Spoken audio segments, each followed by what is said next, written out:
하나님께 최고의 영광을 돌려드립니다. 어, 오늘은 복음개혁 주일입니다. 504주년을 맞이하는 복음개혁 주일입니다.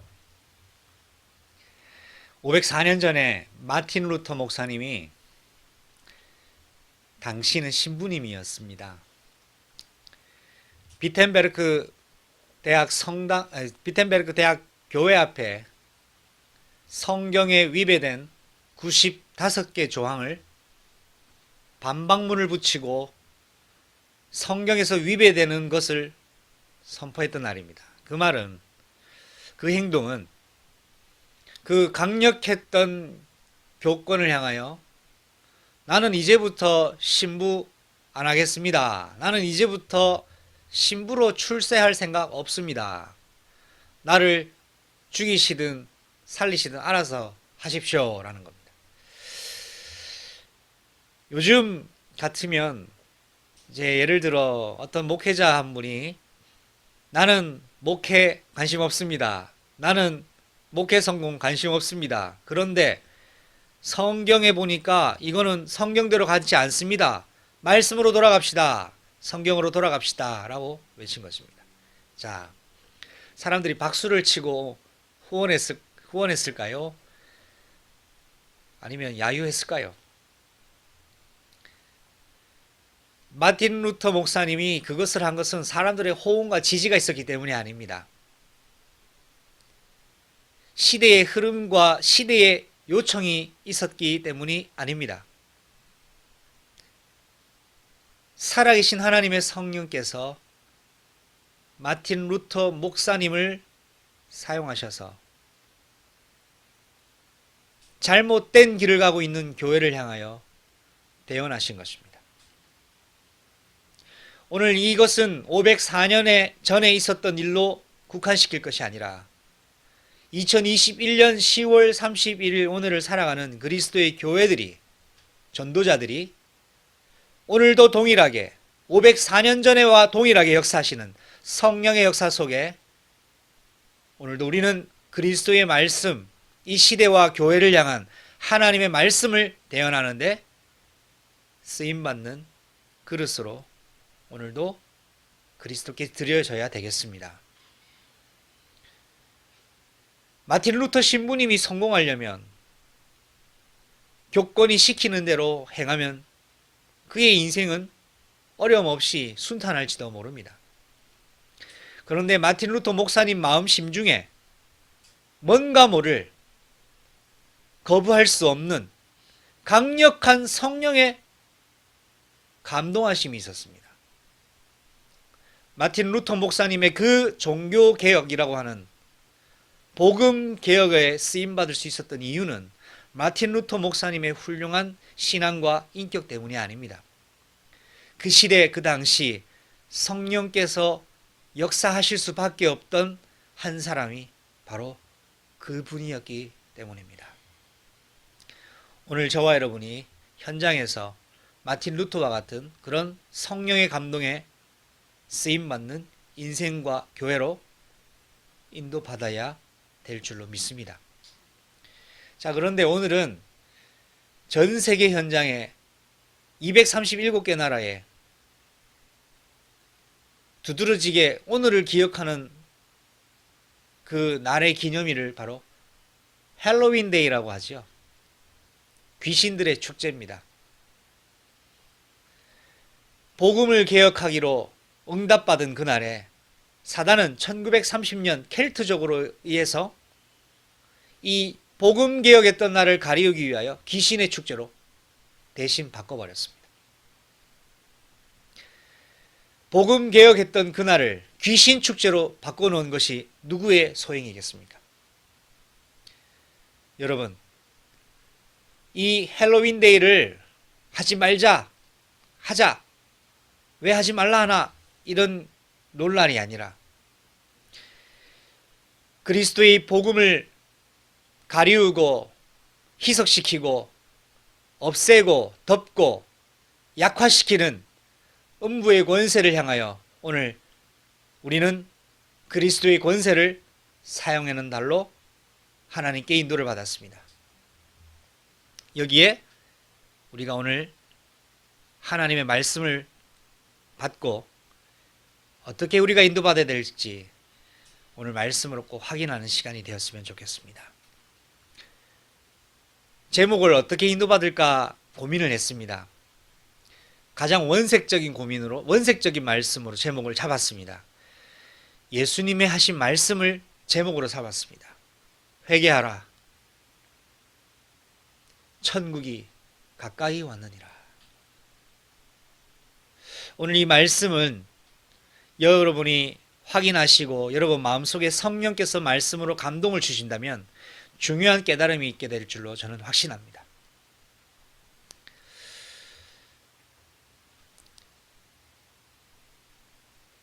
믿음의 사람들에게 어려움들이 다 있었습니다. 여러분 여러 가지로 많이 어려운 인생 시간표를 보내고 계시는 분도 있을 겁니다.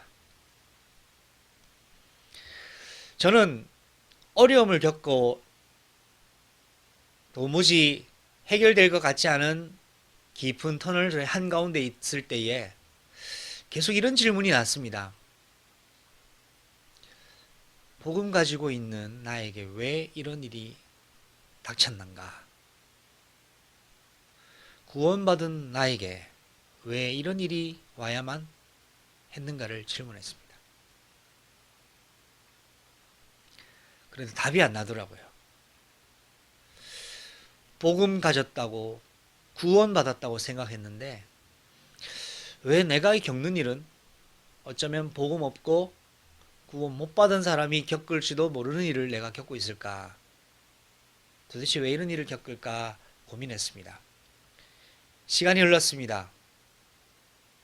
시간이 흐르면서 제 생각이 아닌 하나님이 깨닫게 하시는 성경 말씀이 있었습니다.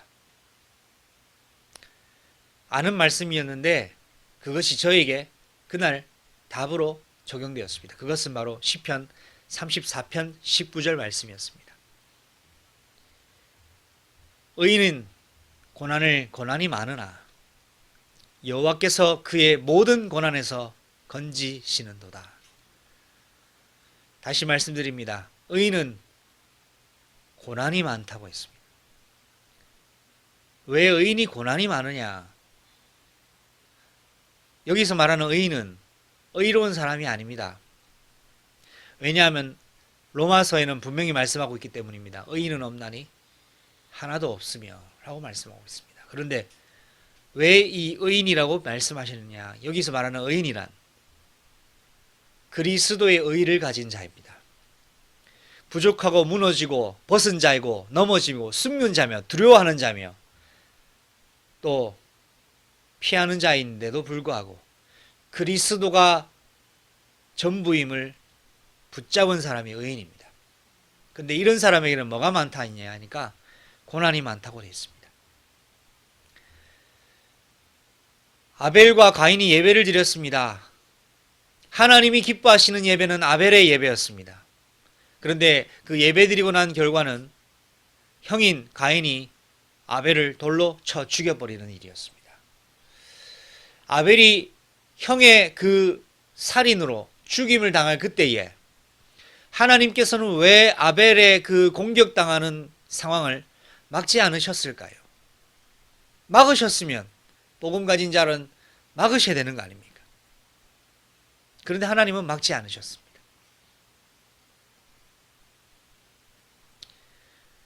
왜 그러셨을까? 여러분이 아벨이라고 생각해 보십시오. 내가 온전한 예배를 하나님께 드렸는데 결과는요, 돌 맞아 죽었어요. 사도 바울이 회심하기 이전입니다. 하나님은 사도 바울을 회심하시고자 하는 계획이 있었습니다. 그때 누구를 쓰셨느냐? 이 교회를 핍박하고 교회를 잔멸하는 이 사울을 회심시키기 위하여 하나님 쓰셨던 한 사람이 있습니다. 바로 스데반 집사님이었습니다. 그 스데반 집사님은 복음의 내용을 과감없이 너희가 핍박하는 그 예수가 바로 그리스도이심을 과감하게 전달했는데, 이때 이 스테반의 메시지에, 말씀 선포에 견디지 못하고 돌로 쳐 죽였던 장본인이 있죠. 그 사람이 바로 사도 바울이었습니다. 이런 스테반 같은 귀한 분을 왜 하나님께서는 돌로 맞도록 그냥 두셨을까요? 내 입장에서는 이해가 안 되죠. 내 기준에서는 돌 안 맞고 돌이 나를 피해가야 되는 게 맞습니다. 그렇습니까? 그게 내 입장과 내 생각이라는 겁니다. 그런데 우리는 내가 주인인 인생을 살기를 포기한 사람들입니다. 주는 그리스도시요 살아계신 하나님의 아들이십니다. 나는 이제부터 그리스도가 머리입니다. 나는 이제부터 그리스도가 주인입니다. 나는 이제부터 내 뜻대로가 아니라 그리스도의 뜻대로 삽니다. 이것이 여러분 그리스도인입니다. 이것이 구원받은 자입니다. 구원받은 자 돌 맞을 수 있습니까? 돌 맞을 수 있습니다. 아벨이 왜 돌 맞아 죽었습니까? 스테반이 왜 돌 맞아 죽었습니까? 여러분, 중요한 것을 한 가지 꼭 기억하시기 바랍니다. 예수님이 이 땅에 오셔서 십자가에서 피 흘리셨죠. 그리고 3일 만에 부활하셨어요. 피 흘리시고 피값으로 세운 것이 있습니다. 그게 뭡니까? 교회입니다. 아벨의 순교자의 피를 원했습니다. 하나님은. 그 아벨의 순교자의 피 흘림으로 바로 셋이라는 또 하나의 교회가 세워졌습니다. 스데반의 돌맞아 죽음으로써, 스데반의 돌맞아 피 흘려 죽음으로써 사울이라는, 사도 바울이라는 교회가 새롭게 태어났습니다. 피 흘림이 없이는 사함도 없으며 죽음 없는 부활은 없습니다. 우리 기준으로는 구원받은 자가 돌 맞으면 안 되고 위기 당하면 안 되는데, 하나님의 기준은 구원받은 자는 돌을 맞는 고난이 있다 할지라도 그것이 뭐냐? 하나님의 놀라운 계획을 이루는 길이더라는 겁니다. 내가 지금 납득할 수 없는 시간표 속에 내가 왜 이런 일을 당해야 되는가 라고 생각하고 있는 시간표 속에 있다면, 이 속에 지금 하나님의 놀라운 계획을 성령의 음성으로 듣고 깨닫는 귀한 날이 되시기를 바랍니다. 이 성령의 깨달음을 깨닫지 못하게 하는 존재가 있습니다. 흑암, 사단, 마귀가 깨닫지 못하도록 원망, 불평, 본질을 놓치게 만들고 상황을 보고 암담하게 생각하게 하고 우울하게 하며 우리를 낙심시킵니다. 그런데 이것을 무너뜨린 사람에게 오는 유일한 응답 한 가지가 있죠. 그게 뭐냐? 근원적인 감사입니다. 오늘 말씀 본문을 보겠습니다. 1절입니다. 그때에 예수께서 성령에 이끌려 마귀에게 시험을 받으러 광야로 가사 했습니다. 여러분, 주목해 보세요. 오늘 예수님이 등장하지요. 그때에 했습니다. 그때가 언제입니까? 마태복음 3장에 보면 예수님이 30세가 되는 그때에 기가 막힌 일을 이제 치르십니다. 그것이 바로 요한에게 세례를 받습니다. 세례는 죄인이 받는 건데, 죄가 없는 예수님이 오늘 세례를 받는 것이 3장에 나타납니다. 자, 세례를 받고 나서 예수님이 누구에게 이끌리셨습니까? 성령에게 이끌리셨어요. 예수님이 성령에게 이끌리셨습니다. 성령이 이끌고 간 것이 어디입니까? 마귀에게 시험을 받으러 광야로 가셨습니다. 여러분, 지금 광야죠. 사방팔방이 막혀 있죠. 솟아날 구멍이 안 보이죠. 인생의 막다른 골목에 다다랐지요. 이렇게 봐서는 희망이 없지요.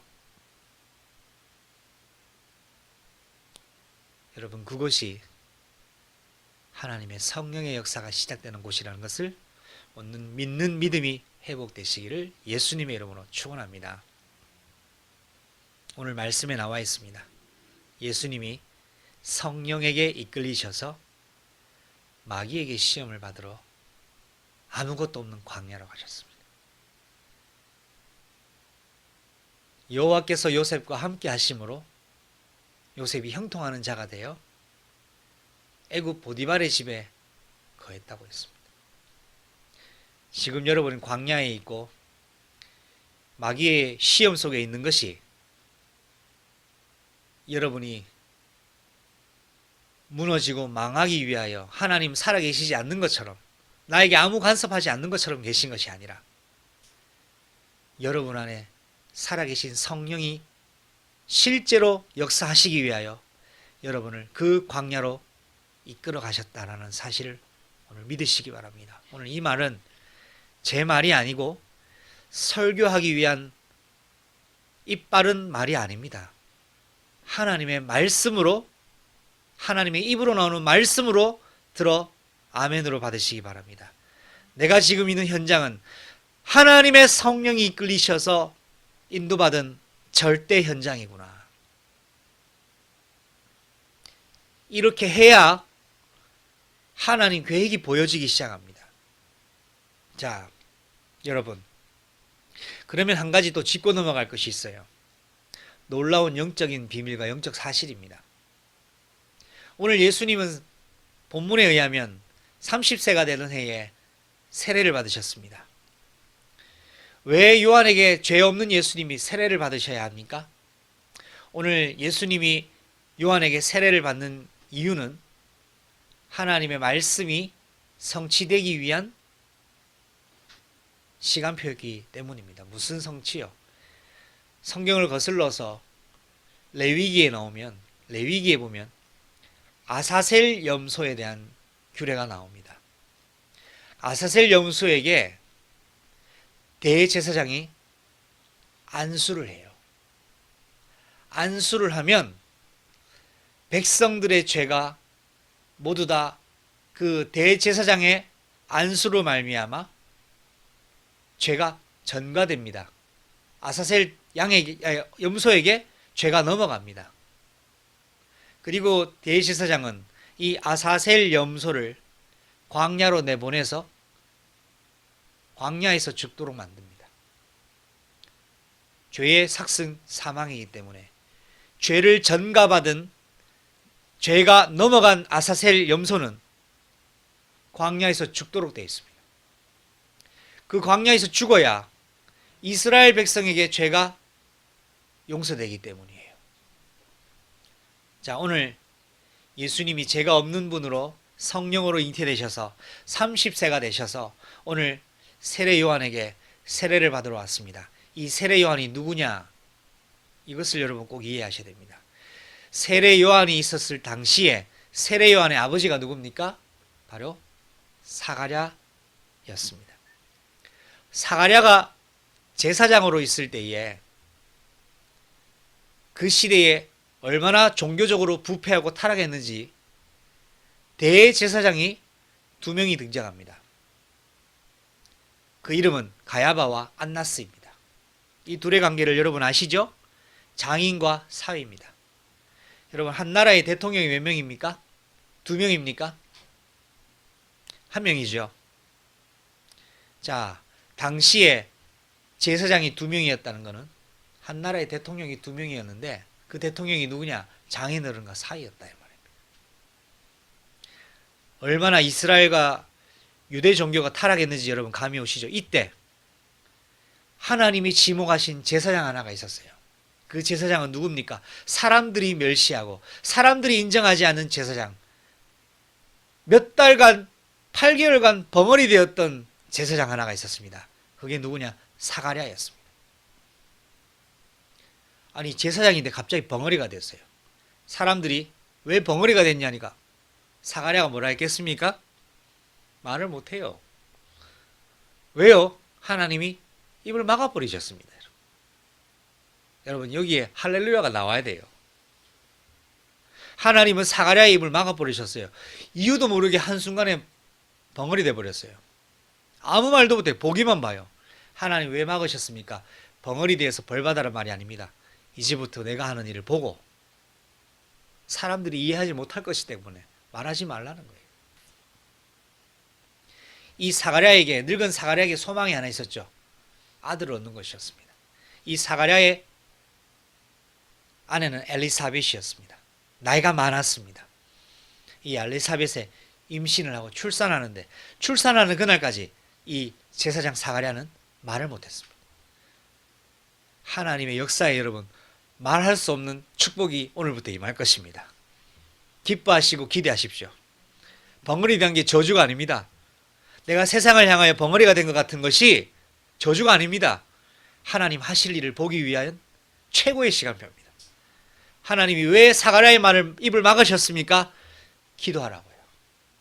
사람하고 썩어질 말, 쓸데없는 말, 이상한 말, 흑암의 문화에 젖은 말 하지 말고 하나님께 기도하라고요.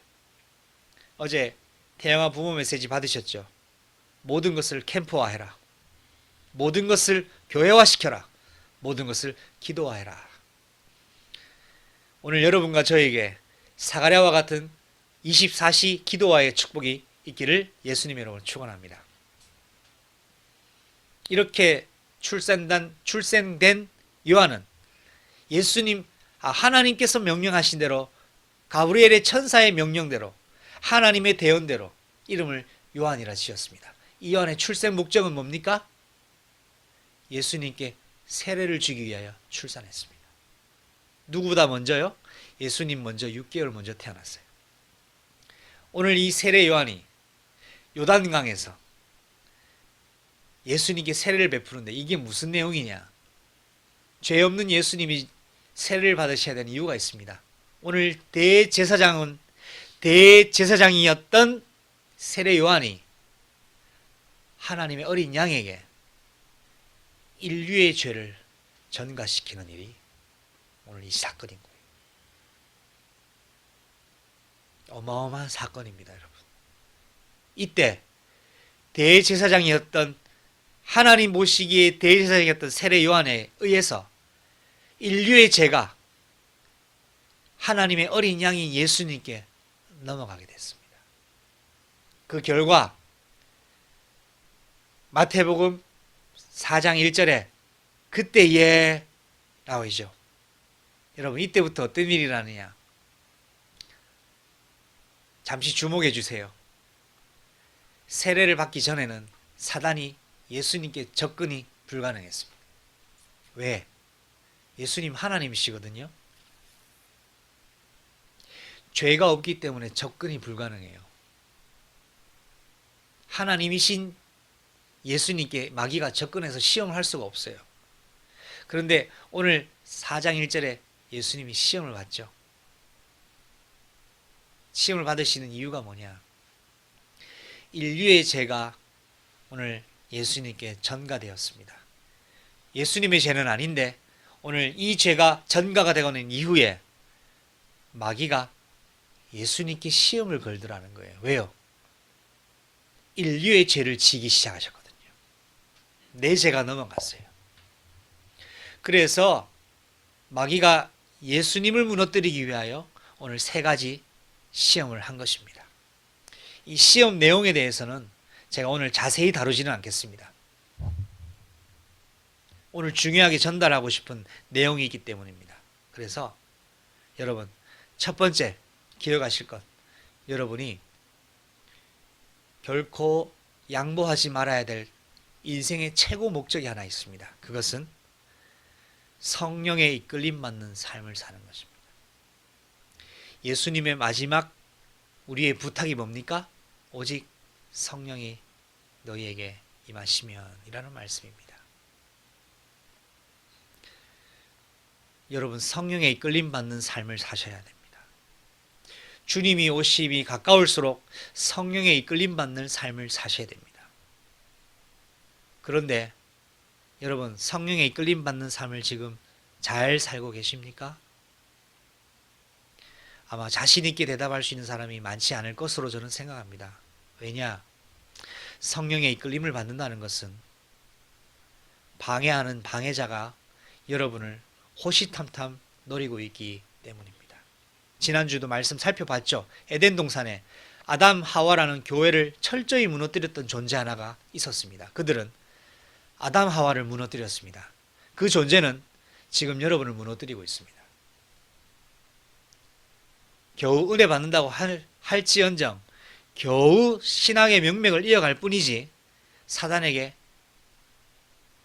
이리저리 공격받고 피 흘리고 철저하게 사단의 공격과 방해에 정신 차리지 못하는 상황을 살고 있는지도 모릅니다. 그러기 위해서 여러분의 성령에 이끌림 받는 삶을 사는 목적과 이유는 여러분 개인과 가정과 가문을 철저하게 무너뜨리는 마귀의 유혹과 시험을 이기는 삶을 살아야 됩니다.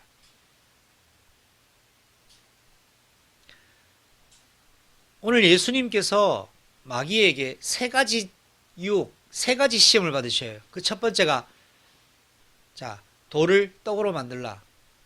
두 번째가 높은 곳에서 뛰어내려라. 세 번째가 나에게 경배해라.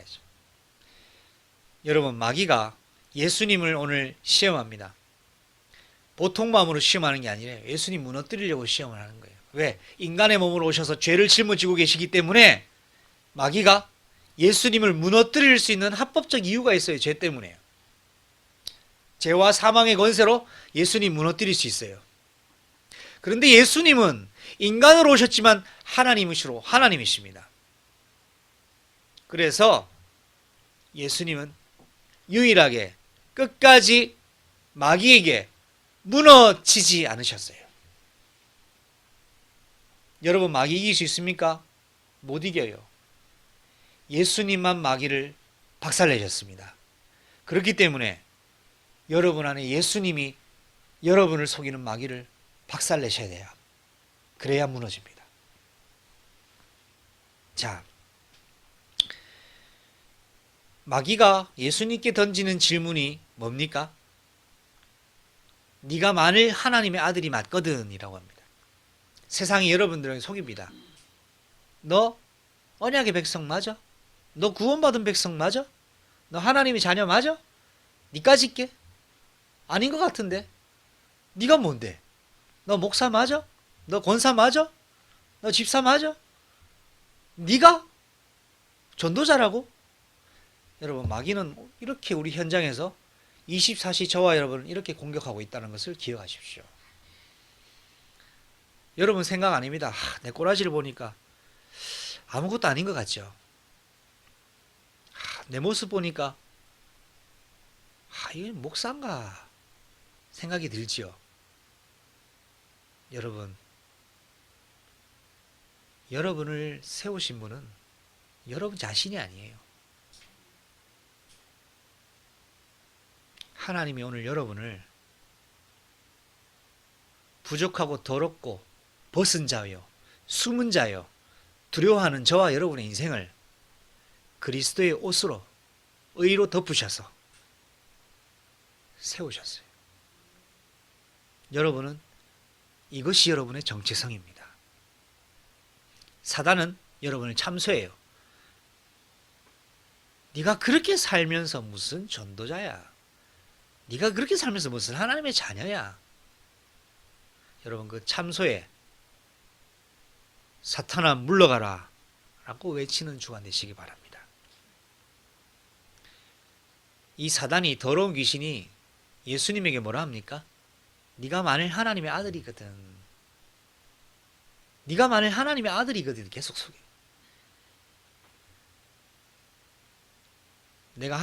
예수님 하나님 아들이 맞습니까?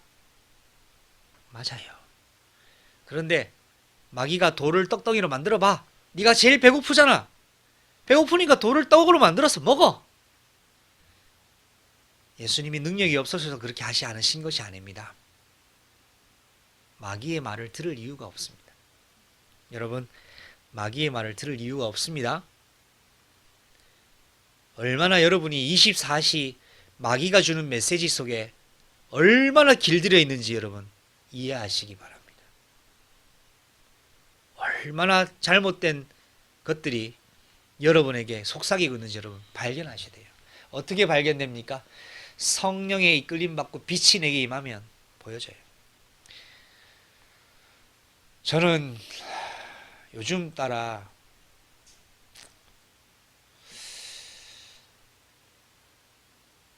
이게 정말 이유를 모르는 것 감사인가 싶은 생각이 들 만큼 저는 요즘 참 너무 감사합니다.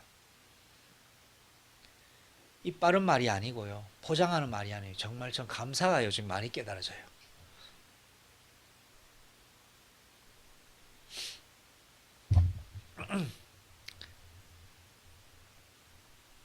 요셉이 노예 생활하면서 콧노래를 부르고 한번 노예 생활을 했을 때도 있지 않았나 라는 생각이 드는데 여러분 참 재밌죠. 제게 전혀 웃을 상황이 없거든요. 근데 하나님은 저에게 콧노래를 부르게 해주셔요. 왜냐? 상황이 좋아져서가 아니에요. 상황은 하나도 안 좋은데 유일하게 좋아지는 게 하나 있어요. 그게 뭔지 아세요? 하나님과 저의 관계예요. 상황과 여건은 하나도 안 좋아지거든요. 그럴수록 하나님과의 관계가 더 깊어지는 것 같아요. 오늘 주님은 완전하십니다라고 고백하죠. 저는 그 찬양이 제 마음을 요즘 울리더라고요. 여러분, 저는 지금의 시간표가 너무 좋아서가 아니라, 하나님의 성령께서 이끌리셔서 내가 지금 광야에 있구나. 지금 제가 섬기는 이 그의 교회가 하나님의 성령이 이끄시는 내 인생에 하나님이 귀한 최고의 가치로 맡기신 교회구나. 진짜 감사해요. 이거는 하나님과 저의 비밀이에요. 많은 말은 제가 못하겠습니다만은 여러분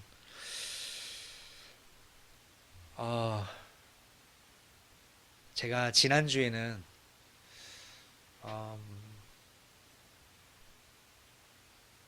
감사의 눈물이 되게 많이 나왔어요. 저는 지금 그런 눈물이 나올 때가 아니거든요. 하나님이 저를 감사의 눈물로 적시시더라고요. 왜 감사하냐 하니까 내가 구원받은 게 감사하더라고요. 내가 구원받은 것이 감사하더라고요. 그런데 저는요, 돌 맞는 것을 두고 기도했어요. 하나님, 나 돌 좀 안 맞게 해주세요. 하나님, 저 가인 형이 나를 죽이려요. 안 죽게 해주세요. 나 그걸 기도했는데요. 하나님은 지금은 돌을 맞아야 될 때야. 지금은 네가 벙어리가 될 때야. 왜? 내가 너를 향한 세상 사람들이 모르는 계획을 내가 준비해놨기 때문에. 그 음성이 제 마음에 들리는데 감사의 눈물이 나오더라고요. 여러분, 마지막 세 번째입니다. 제가 훌륭해서 복음이 깊어서가 아니에요. 제가 분명히 말씀드릴게요. 재계의 역사는 흑암의 근원이 무너졌어요. 그랬더니 감사가 회복되더라고요. 저를 괴롭혔던 흑암의 근원이 무너졌어요. 그 내가 무너뜨린 게 아니에요. 예수님 무너뜨리셨는데 그것이 제 것이 되기 시작했어요. 그게 저의 새로운 시작입니다. 저는 마틴 루터가 그렇게 가면은 절대 신부로 성공하지 않는데 그 길을 알았는데 그럼에도 비텐베르크 대학 앞에 그 95개조 섬 반만문을 붙인 이유를 나는 알겠더라고요. 세상에 가는 길을 가지 않았어요. 예수님의 성령이 이끄시는 그 광야로 마틴 루터 목사님은 갔습니다. 그의 교회는 세상에 가는 세상적 종교적 교회의 길로 가지 않겠습니다. 예수님의 성령이 명하시는 그 길로 갈 것입니다. 주님 오실 때까지. 자, 여러분, 우리가 다음 주 인천 8개 구와 2개 군의 현장을 향하여 캠프의 인도를 받습니다. 캠프 나가자, 그게 중요한 게 아닙니다. 오늘 가장 중요한 말씀 전달드리고 마칠게요. 우리가 캠프 나간다고 불신자가 영접해 돌아옵니까? 아닙니다. 그렇게 생각하면 착각입니다. 우리 불신자를 영접시켜서 교회로 데려오려고 나가는 캠프가 아닙니다. 그런 캠프는 필요합니다. 그런데 그런 캠프는 오래 못 갑니다. 우리가 하는 캠프는요, 인천의 흑암의 근원을 무너뜨리는 캠프입니다. 인천에 교회가 참 많지요. 저는 기도합니다. 하나님, 인천에 참 교회가 많습니다. 그런데 우리도 흑암이 볼 때 아무런 영향이 없는 교회가 되면 되겠습니까? 흑암이 무서워 떠는 흑암의 근원이 무너뜨리는 교회 하나님 축복해 주세요. 라고 저는 기도하고 있습니다. 여러분, 11절 말씀 함께 읽습니다. 마태복음 4장 11절입니다. 시작. 이에 마귀는 예수를 떠나고 천사들이 나와 수종드니라. 저는 여러분, 제가 놀라운 사실을 머리로 이해했던 걸 마음으로 깨닫기 시작한 것이 뭐냐 하니까, 왜 내게 이런 일이 있냐? 하나님이 고난을 주신 것도 아니에요. 하나님이 옛단이 고난 받아라 하신 게 아니에요. 저와 여러분을 철저하게 무너뜨리려고 하는 존재가 있습니다. 여러분, 오늘 이거를 인정하셔야 돼요. 저와 여러분을 철저하게 무너뜨리는 존재가 있어요. 그런데 여러분은 이게 끝났다고 생각해요. 안 끝났어요. 여러분은 지금도 철저하게 무너뜨리려고 호시탐탐 여러분을 노리고 있어요. 무너질 때까지. 근데 대충 안 무너뜨립니다. 완전히 무너뜨립니다. 그런데 우리는 무너질 수 있는 존재는 아닙니다. 자, 예수님에게 시험했던 마귀가 언제 떠나냐니까, 말씀으로 3번 선포하고 나서 예수님이 사탄아 물러가라 하실 때 물러갔습니다. 여러분 개인과 가정과 가문과 시대 현장에 무너뜨리려고 하는 사단을 예수 이름으로 사탄아 물러가라 선포하십시오.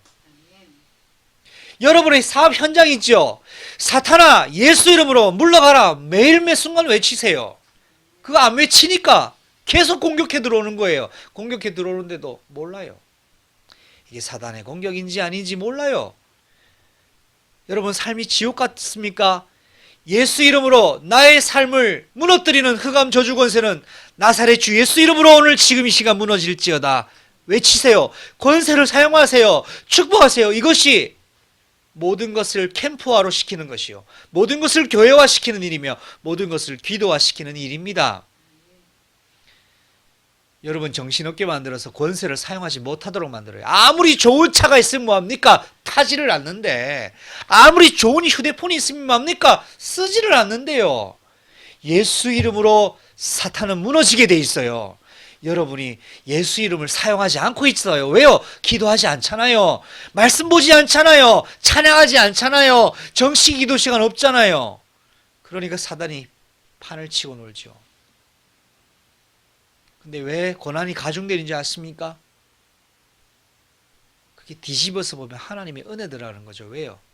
나를 기도의 골방으로 갈 수밖에 없도록 하나님이 그렇게 하면 내가 안 가는 줄 아시고 허락하신 거예요. 사단이 마음대로 호작질 하도록 두셨다가 결국 생명은 못 건드리도록 하나님이 붙들고 계신다.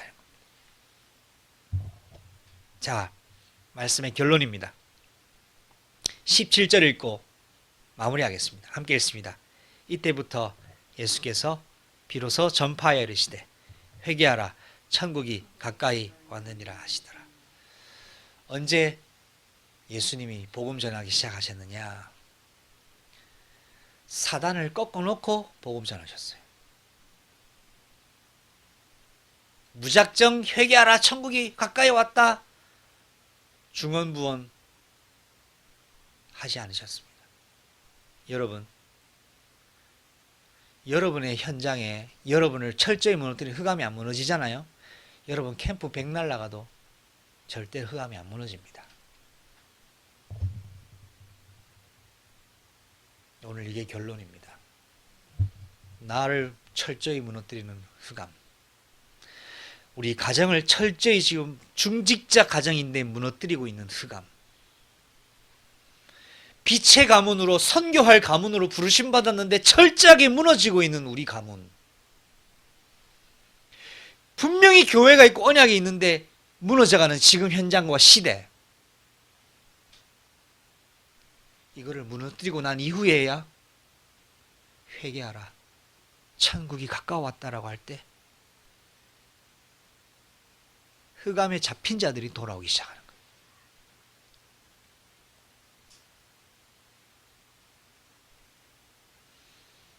나를 철저하게 무너뜨리는, 여러분을 철저하게 무너뜨리는 흑암을 직시하십시오. 그 더러운 귀신은 예수 이름으로만 박살이랍니다. 외치십시오. 아니야, 아니야, 사단아, 얘기하지 마 한다고 사단 떠나가지 않습니다. 사단이 도망가는 유일한 한 가지 방법, 말씀으로만 도망갑니다. 말씀으로 내쫓으세요. 성령의 검을 뽑으세요. 성령의 검을 휘두르세요. 믿음의 방패를 내미세요. 예수님이 언제부터 회개하라, 천국이 가까이 왔느니라 말씀하셨느냐 하니까 귀신을 내어 쫓고 난 이후에부터 시작하셨다는 거예요. 캠프는 예수 이름으로 먼저 그 현장을 장악하고 난 이후에 가는 겁니다. 이번 주간 그의 교회는 다음 주 남동구 현장에, 인천 터미널 현장에 장악하고 있는 흑암 저주 권세의 근원을 무너뜨리는 기도를 오늘부터 24시로 들어가야 됩니다. 24시로 들어가고 무너뜨리고 나서 다음 주 우리 확인하면 됩니다. 인천 터미널에 복음 전하러 가는 게 아닙니다. 인천의 남동구 현장에 주인 노릇하는 귀신의 대가리를 박살내러 갑니다. 언제 박살납니까? 지금 이 순간부터 박살나고 있습니다. 할렐루야. 그래서 오늘 말씀 세 가지를 꼭 기억하세요. 첫 번째, 성령에게 이끌림을 받는 삶을 살아야 된다. 두 번째, 마귀의 시험을 이기는 삶을 살아야 한다. 세 번째, 흑암의 근원을 무너뜨리는 삶을 살아야 된다. 그러기 위해서는 모든 것에 하나님의 계획을 발견하는 캠프와, 그리고는 모든 현장에 그리스도의 성령에 인도받는 교회와 마귀에게 유혹받는 삶을 무너뜨리는 모든 문제 속에 생각을 하나님께 질문하는 기도하러 응답받는 시작이 되길 우리 주가 되신 예수님의 이름으로 감사하며 또 축원하며 여러분을 축복합니다. 기도하시겠습니다. 살아계신 하나님 아버지, 감사합니다. 회개하라, 천국이 가까웠느니라 말씀 주셨습니다. 성령에게 이끌림 받는 삶과 마귀의 시험을 이기는 삶과 흑암의 근원을 무너뜨리는 삶을 사는 나와 가정과 가문의 그리고 현장과 시대의 흑암을 무너뜨리는, 특별히 인천 현장의 8개 구 2개 군의 흑암 근원을 무너뜨리는 시간이 되게 하여 주옵소서. 다음 주 확인할 현장, 남동구 현장의 황금어장인 인천터미널 현장 속에 하나님의 성령께서 역사하셔서 귀신에게 잡힌 자가 돌아오고 귀신에게 눌린 자가 해방되며 귀신에게 조종당했던 네피림이 무너지는 현장을 보게 하옵소서. 예수님의 이름으로 감사하며 기도드립니다. 아멘.